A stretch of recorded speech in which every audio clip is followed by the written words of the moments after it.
First of all, I want to correct you. I'm not General Museveni's enemy. General Museveni is his own enemy.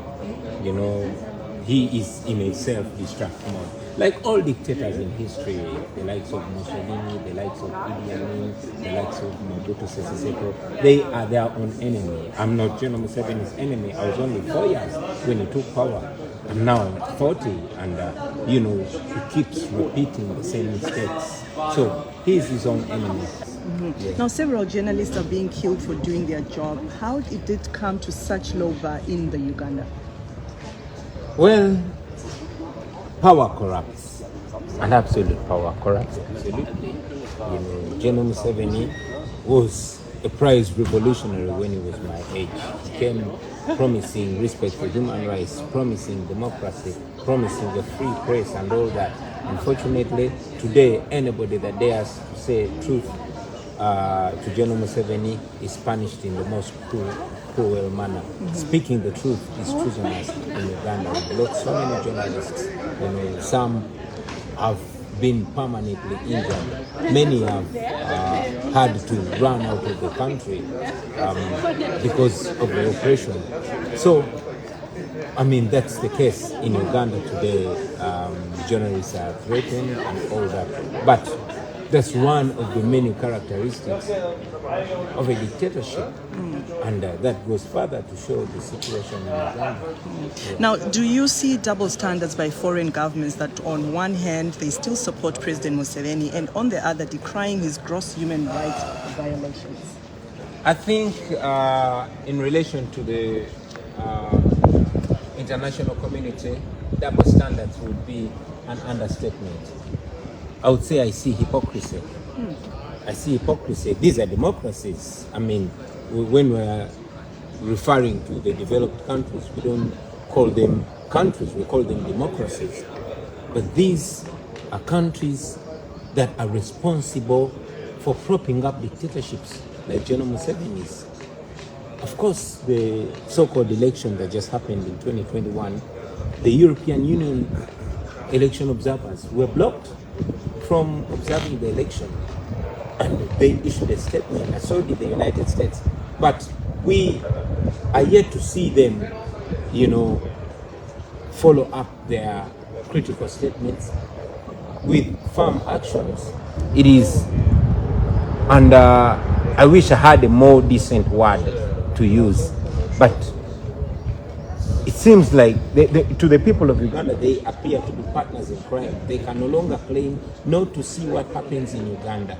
You know, we should, if we are talking about human rights, which we are lectured so much about in the West, the values that bring us together as the international community. We are part of the international community. We are human beings too. So if it's human rights, let the people of Uganda and the people of Africa also be seen as human beings. Let us have the same standard of human beings.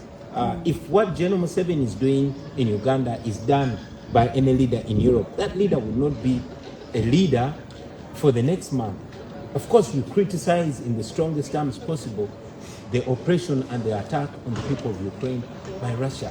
But this is what has been going on in Uganda for 36 years. Unfortunately, the West continues to pour money in terms of aid to a dictator like Museveni and many other dictators. You know, we have constantly raised our voices to the international community, to the West. We tell them that, you know, make democracy, the rule of law and respect for human rights a precondition for aid. Otherwise, if you continue to have a collaboration, to be in business with a known tyrant, with a known dictator, relating with them as if they are legitimate leaders, then you're partners in crime. And that's not what we want to see these democracies as. We want to be on the same standard of democracy, on the same standard of human rights. And then we will develop together. It shouldn't be, you know, it shouldn't just be assistance, it should be collaboration. You know, it shouldn't just be aid. So I continue to, and I hope I'm not sounding offensive, but I continue to bring my plea to the international community. Please stop sponsoring our oppression. Stop sponsoring state-sponsored terror in Uganda and in Africa, be held by the values of human rights that bring us together as the international community, because we are all human beings. We want to all celebrate human rights. We want all to celebrate democracy. Our dream is to be called a democracy, and if that happens, we will all be happy and we'll be prosperous. We don't want to see refugees coming from Africa inconveniencing Europe, but those refugees keep flowing because of the misgovernance at home, because of the warmongering dictators at home. And these dictators are tolerated. They should not be tolerated in the West. That's my request. Okay. Yeah.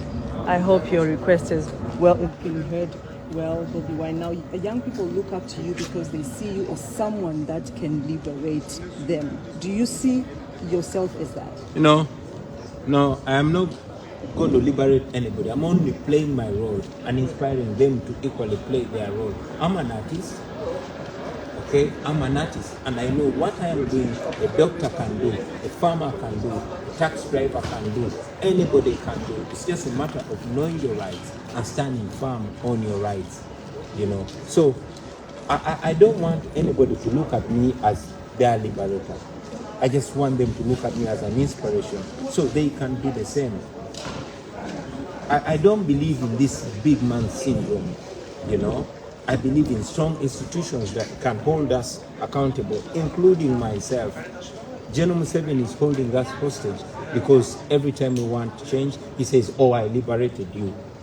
So I'm not liberating anybody. I want us to liberate ourselves all together so that at the end of the day, no single citizen will lay a claim on that liberation. It will be for the people and it will be owned by the people. Yeah. And what does the future hold for Uganda? Where do you see Uganda perhaps in 5 years to come? I don't want to look at 5 years. I want to look at tomorrow. I know Uganda will be free. I know Uganda will be free. I know even this country, Germany, where we are, has ever been ruled by a dictator. In the days of Adolf Hitler, you would never imagine Germany will be what it is today. So, looking in the future, which might be tomorrow, next week, next year, or anytime, we will be like Germany. But the sooner, the better. We want our freedom and we want it now. Yeah. Now we have a lot of Ugandans watching us right now and a lot of Africans. What advice or last word do you have for them as we conclude this interview? Bobi Wine himself. And I'm not going to let you go before you sing something for me, okay? Oh man. Yeah, I'll tell Ugandans, I'll tell Africans and all oppressed people across the world that freedom does not come to those who cry. Freedom comes to those who fight for it. So, because the more you cry, is the more your people continue to die. But when you stand firm, you'll get your freedom. So believe in yourself. Don't give up. Think positive. Let your situation today not determine you. Where you are is not who you are.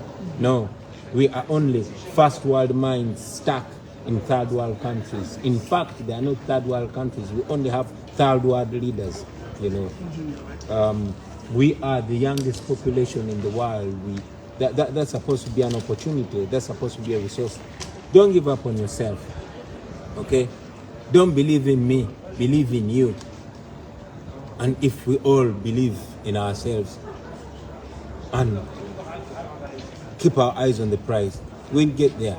And we'll get there sooner than we believe, sooner than we think. So let's keep going. Don't give up. Don't allow the dictatorships to determine you. No, you're much greater than what you've been told you are. Let's keep fighting for our rights. We will get our rights.